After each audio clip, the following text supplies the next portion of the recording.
You're listening to the Back Home Network, presented by Home Field Apparel.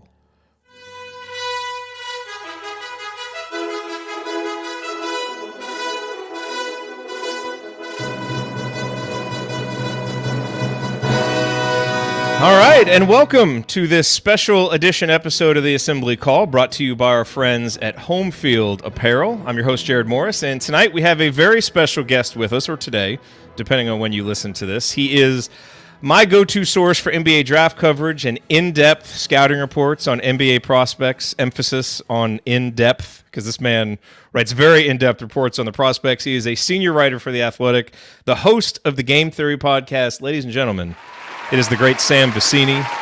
Sam, welcome back to the Assembly Call, man. Great to have you. Oh, my goodness. I get a standing ovation and everything. Just unbelievable. A standing ovation. Man. So glad to be here. It's so great. It's good to have you, man. It's I saw right before we went live, you were tweeting some funny college basketball videos. We got Mike Bray's comments. We got Matthew Mayer talking about his caffeine-induced euphoria that he likes to play video games with. What is going on with this college basketball season? I mean, it's been a ridiculous college basketball season to begin with. This year has just been so absurd and like tragic in many ways as well. We shouldn't underscore that, but yeah.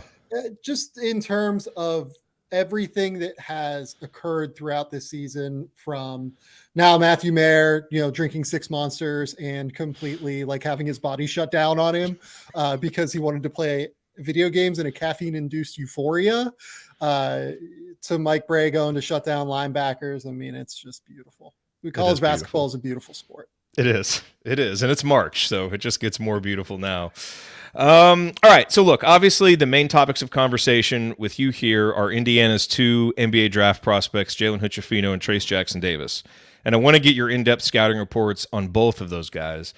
Before we jump into that, though, I'm kind of hoping you can provide some important context on how NBA teams view college players. Because I often see, IU fans and college basketball fans in general make comments like, well, he's inconsistent with such and such skill, and so he should return to college to develop it, as if a player needs to be a finished product before he enters the NBA, which isn't at all how NBA teams actually view this, right? Yeah, for sure. So let's talk about Jalen Hood-Schifino, because that's obviously the best place to start, because arguably there's been no greater variance between any player in college basketball, from Jalen Hood-Schifino's great games, like against Purdue, to his terrible games, like against Iowa. Like we literally got it in a 5-day span, right? Yes. Jalen Hood-Schifino is one of the players that teams are really struggling with in order to figure out what exactly he can bring to the table next year. But it all comes down to a skill perspective, right? Nobody thinks Jalen Hood-Schifino is never going to shoot, right? We have enough evidence that Jalen Hood-Schifino is probably going to shoot at some point. He already has shown enough development in terms of his ability to get into the mid-range, be an incredible scorer out of pick and roll settings, not really out of isolation settings, but if he gets a mismatch, he can try and take advantage of it. But the way that he has very comfortable mechanics shooting in the mid-range, potentially even realigning himself in midair. That's the thing he does that's most impressive to me. Like he will plant left foot in front, rise up, and just turn his body in midair, get his elbow aligned to the rim, get his balance, his body in perfect symmetry with the basket, despite not starting that way when he decided to rise up. That's the sign of someone that I think has real potential to be able to maybe be a real secondary scorer at the NBA level. Obviously, he is playing a lot of point guard for Indiana because Xavier Johnson missed a lot of time, right? Yeah. And continues to do so. So you can try and figure out, is he maybe a little bit overtaxed right now in terms of what his role is? Would it look a little bit better if he was defending point guards at the point of attack and got to share the point guard load a little bit more often than he does? Could that lead to him getting maybe easier matchups, because now we're at the point where he is consistently getting the most difficult perimeter matchup from opposing teams every single night? It's tricky. It's all very tricky. And to answer your question in terms of all of this is, teams aren't drafting for what a guy can be next season. They're drafting for what he's going to be in 3 years, 4 years. Really, that's the window. You need to know within 3 or 4 years if the guy is going to be good. That's not to say that Jalen Hood-Schifino will be a finished product in 4 years. It's to say that teams need to be able to see signs that he can be an effective player by that point.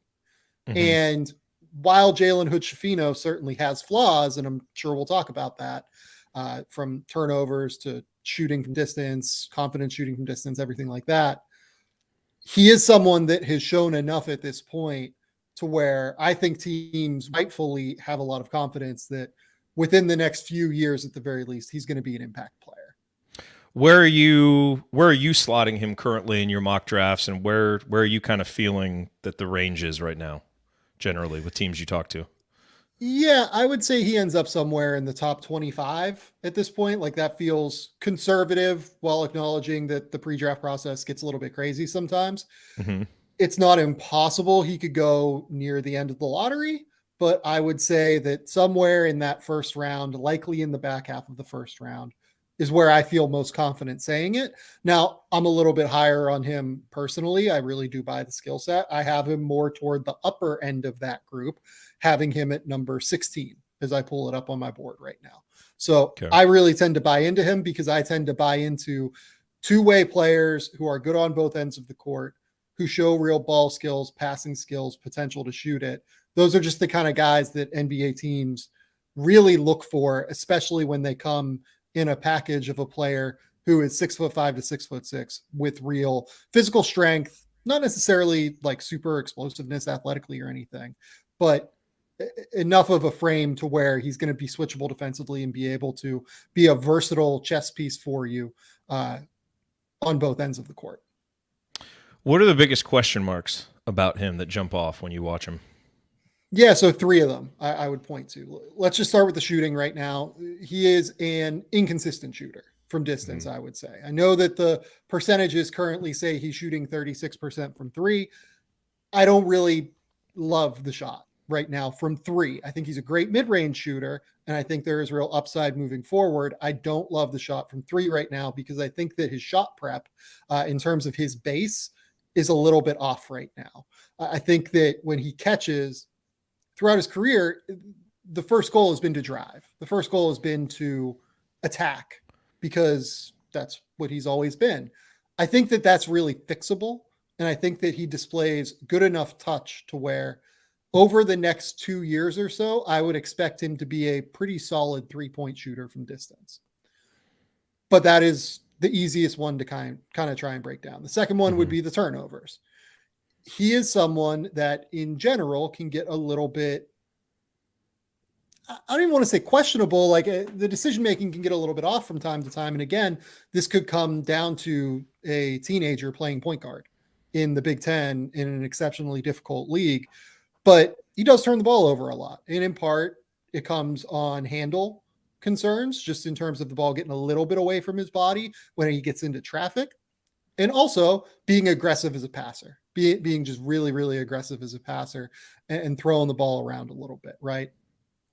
Just looking through the scouting notes that I have here in terms of the turnovers, has a really solid feel for the game, but he can just be really inaccurate as a passer, throws some wild ones, and they're born out of aggressiveness more than anything, is what I have here. He'll throw some balls at people's feet. He'll miss time lobs, even ones that like Trayce Jackson-Davis catches.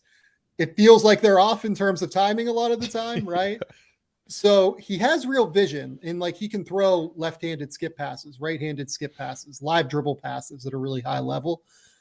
I just think, again, he's really young in his development, and it's going to take a little bit of time.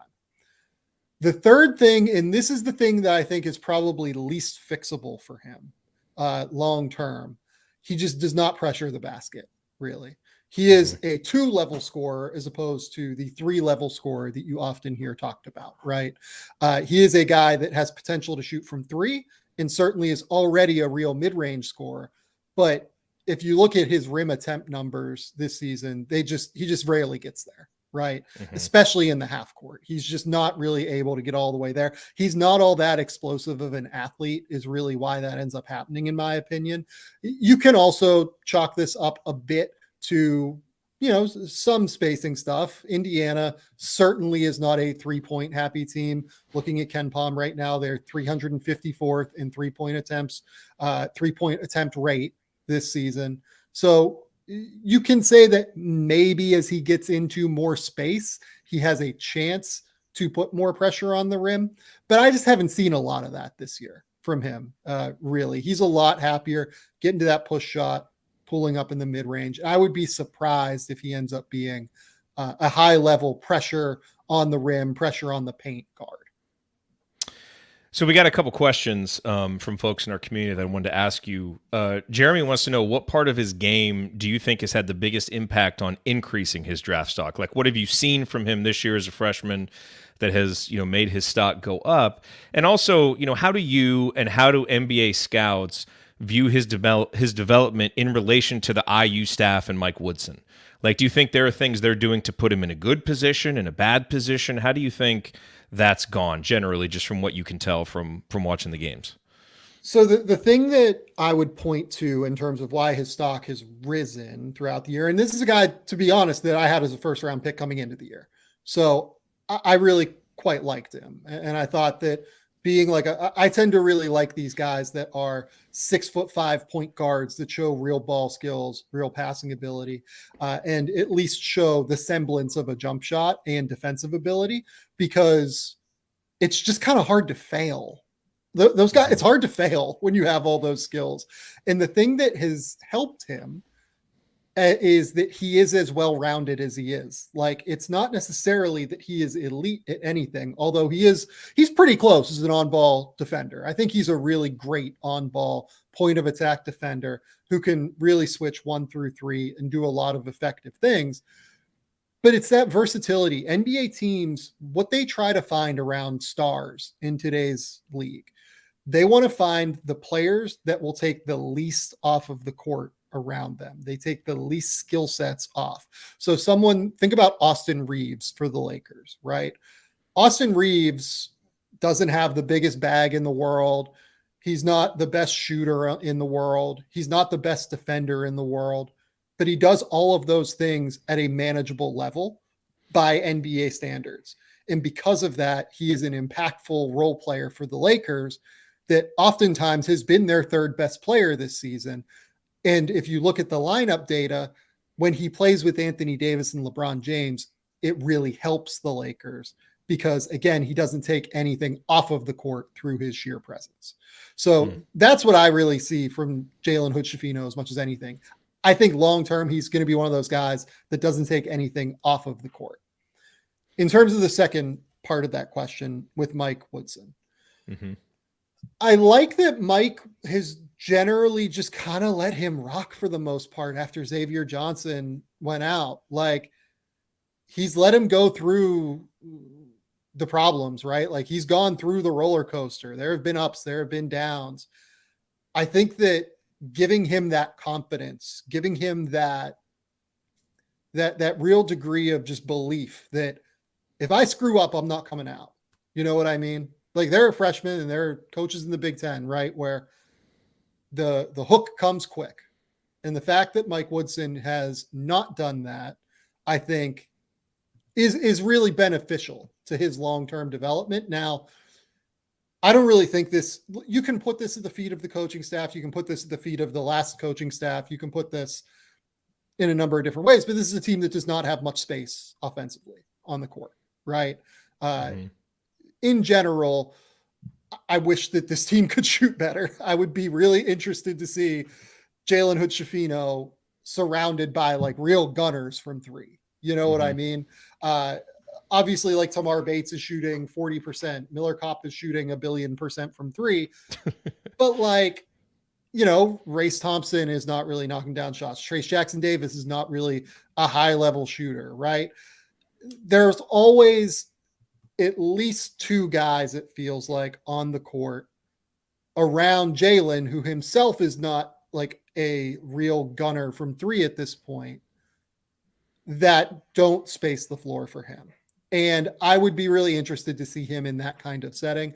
I'm not going to sit here and say that that's the coaching staff's fault, though. I think the coaching staff has done a terrific job with Jalen Hood-Schifino this year, and I think they've done a great job in general in Indiana. Yeah. Do you think that'll be something they can point to on the recruiting trail? Right. I mean, when you look at, kind of the freedom he's given Jalen, the freedom to play through mistakes and that role, clearly that's something they're going to sell to other high level guys to get them in.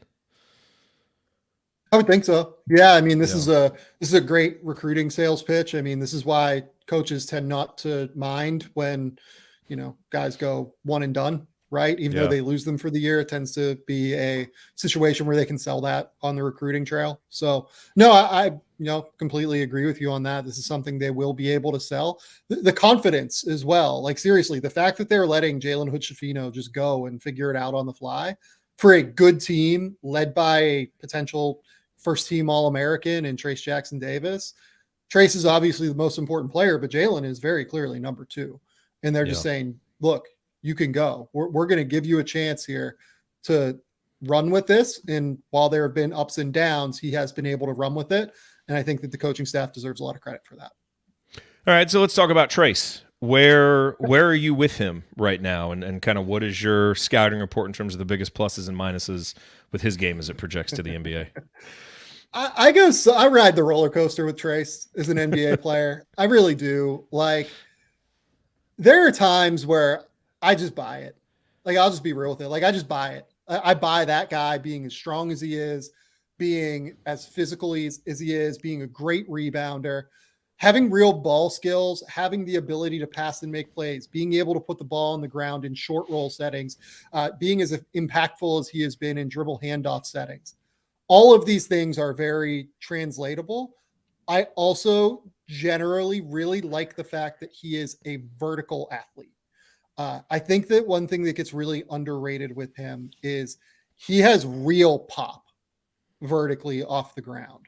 He gets off the ground quickly and he gets off the ground faster than opposing players recognize. I think that sometimes he occasionally misses like weak side rotations and it's like a little bit late from time to time, but he'll make up for it with how quickly he gets off the ground and how quickly he is able to recover in those settings. Right. Defensively, I think he is someone that I've, again, ridden the roller coaster a little bit with, especially for his NBA translation, just because I worry about what it looks like out in space, right? Against the best guards that the NBA is going to offer. There's a chance he ends up being just kind of a tweener, right? Like he's 6'9", maybe not mobile enough to guard the best guards in the league. Like one name I've gotten a little bit about Trayce Jackson-Davis is like Jared Vanderbilt, right? But the difference between Jared Vanderbilt and Trayce Jackson-Davis is that Jared can go out and like guard on the perimeter and guard at the point of attack. I don't really see Trayce Jackson-Davis being able to do that at the NBA level. I see him as more of really like an undersized 5. And if you're going to be that, I think he's really going to have to shoot it. Like, I think that's what the swing skill is for him. If he can figure out how to step out and shoot from 3, I think it's going to be huge for him. I think it's going to be absolutely enormous for him. I have Trayce as a top 50 player in this class. I have him ahead of guys like Drew Timme. I have him ahead of guys like Oscar Tshiebwe, Armando Bacot. I have him like right in the range of Zach Edey. I have him ahead of, Deron Holmes, Oso Ighodaro, Mo Gay at Washington State, like Adem Bona at UCLA. Like I have him ahead of those guys, but I do think that he's somewhere in that like morass between two-way player and guaranteed contract guy. And when that tends to happen, I think that the more likely outcome does tend to be that he's more of a two-way guy. But this class, once you get into that 35 to 45 range where there are still something like 10 guaranteed contracts left, it is difficult to find guys that are better than Trayce, basically. Is there a precedent for, a player who was a 3 or 4 year college player who was a non-shooter? I mean, it's not that Trayce has been a bad shooter in Yeah. college. He's just a non-shooter. He doesn't even take them. And he's okay as a free throw shooter, and he's improved some around 70%. But is there a precedent for someone that just isn't a shooter going to the NBA and over a few years developing into someone who can adequately step out and make those?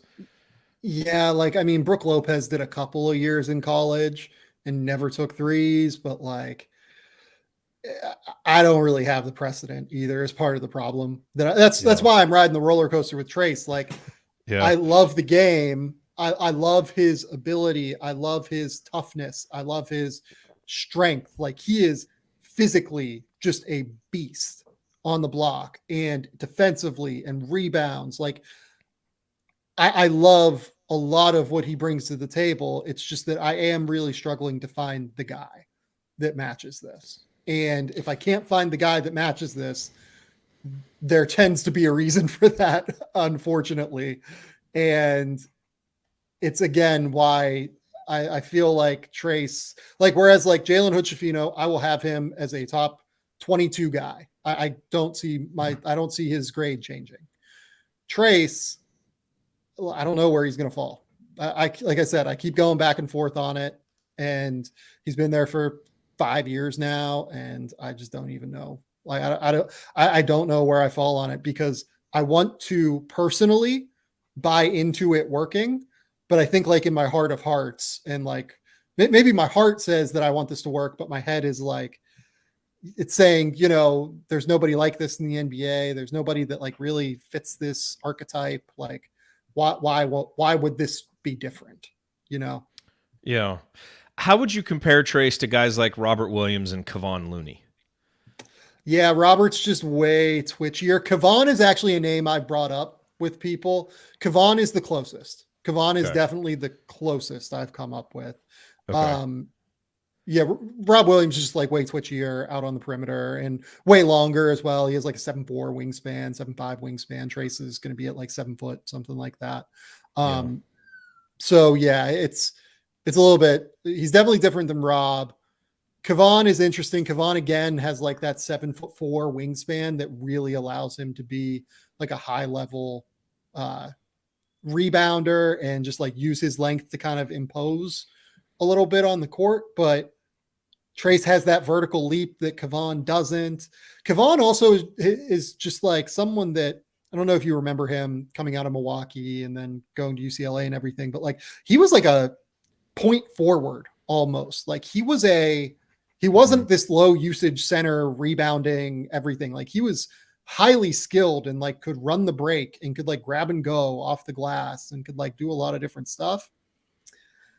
It'd be a different pathway compared to Kevon than what Trayce will take, I guess. But that's not to say it can't happen. I think that is the archetype that Trayce should be shooting for. Trayce has talked a lot about how the transition to Mike Woodson has really helped him grow defensively, because Archie really didn't want him out blocking shots, and Woody has basically said, go block every shot you can. How has the way that Woody has used Trayce, especially defensively, helped him or not? How has it affected basically his NBA draft stock and the way people look at him? Because it seems to me like those are more the types of things he would be asked to do in an NBA defense. Well, look, like Archie ran like the pack line, right? And it Yeah. was just like a totally different scheme in terms of, everyone stays home. We make sure that we like get in the gaps so that no driving lanes occur. There's just generally less pressure on the rim in those settings. With Trayce, I think that getting Mike Woodson around, the reads are defensively. We often think about reads like in the offensive sense in terms of like, okay, ball handler gets here, jump stops at the free throw line.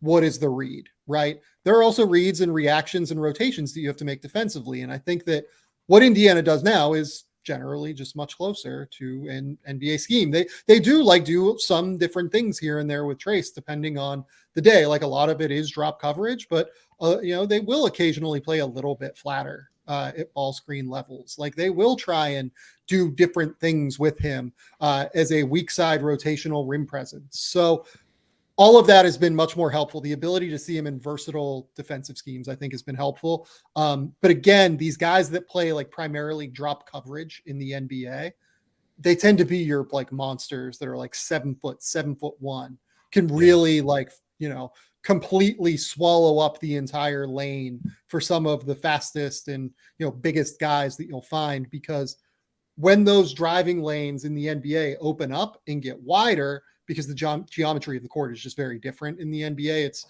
guys are spacing from 26 feet as opposed to 27 feet, as opposed to 22 feet. Those extra 5 feet, it doesn't sound like a lot, but it's actually like an ocean, essentially, in terms of the driving lanes. So I do think that going more toward this defensive structure has certainly helped Trayce, just in terms of even what the transition to the NBA is going to look like as a big. I'm trying to think of bigs that like have really worked coming out of a pack line. So like, I guess that like DeAndre Ayton's an example of this, but DeAndre Ayton played in the pack line and everyone questioned like, oh my God, is this guy a good defender? Is he not a good defender? Because his block rates were really low, his steal rates were really low. And what people didn't recognize is that the pack line just artificially deflates that a lot. Yeah. And, I think that being able to recognize different schemes that teams are running and how it impacts the numbers that a guy puts up, how it impacts just the rotations and reads that a guy has to make. I think it's so big. And I do think Trayce is going to be in position to where it'll be an easier transition for him, I think, to the next level. Couple final questions for you. So Jalen, it seems like he'll get picked in the first round, and we'll see how high he goes. Trayce, It seems like maybe is middle of the second round with the possibility, to jump up a little bit. What is your expectation for the role those guys will have as rookies? Like, what do you expect from them next year in the NBA? Very little. Honestly, just very little. Like a guy like Trayce, do you think he'll spend most of his time in the NBA, or you think he'll spend a lot of time in the G League? It'll be 50-50. It'll depend. Honestly, it depends on where he goes. Depends on, how many bigs the team has that ends up with him. Right.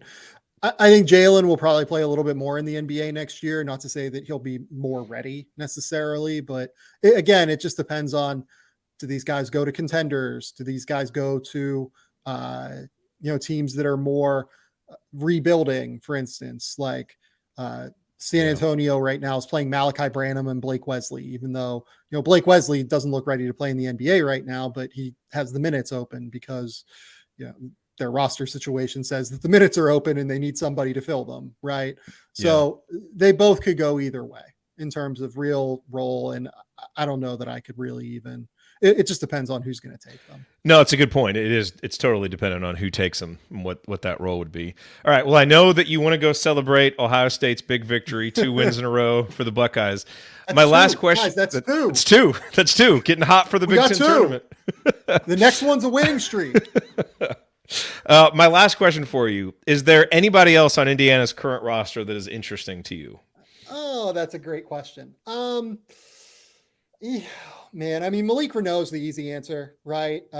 Just as a big physical potential, like, mid-post 4, I would expect that he'll be the best player on Indiana's roster next year. It's just that, the fit with Trayce is a little bit more difficult. They really like to operate in the same areas of the court, right? I would expect that next season, Malik Renault, just given how physically capable he is, I would think he will probably be the guy at Indiana next year. I've always had a soft spot for Tamar Bates. I really liked him coming out of IMG. And I think that, the transition was just a little bit harder than what I expected, but we're starting to see signs. He's obviously starting to shoot a little bit better. I don't know that I would project like an NBA type role or NBA type ceiling for him at this point, but I don't know that I would throw it away. And, Caleb Banks is just, a guy that, is 6'7" and, 215 pounds. And you can say that he kind of looks like an NBA player in a lot of ways. So they have guys to keep track of for sure, I would say. And we'll see where it ends up. But again, I would think that this is a team also that will probably end up hitting the transfer portal you would think this offseason. It's going to have to. Yeah. Yeah. Yeah. We may only have 4 or 5 guys returning next year. It's going to be, there's going to be some turnover. So yeah, and not too many freshmen, if I remember either. I know they have the Cups kid coming in, but I don't know if they we have 2 signed right now. So we'll see. Woody has a habit of pulling guys out late after coaching changes. So we'll see if he can do that again. Well, Sam, man, I really appreciate your time. Really appreciate your insight. Obviously, especially after what Jalen did against Purdue, his NBA draft stock was a big topic of conversation. So wanted to bring you in because your opinion I trust, as much as anybody's. So really appreciate your insight on those guys. I appreciate it, man. All right. Read him at The Athletic. Subscribe to the Game Theory podcast. The great Sam Vecenie. Thanks, Sam.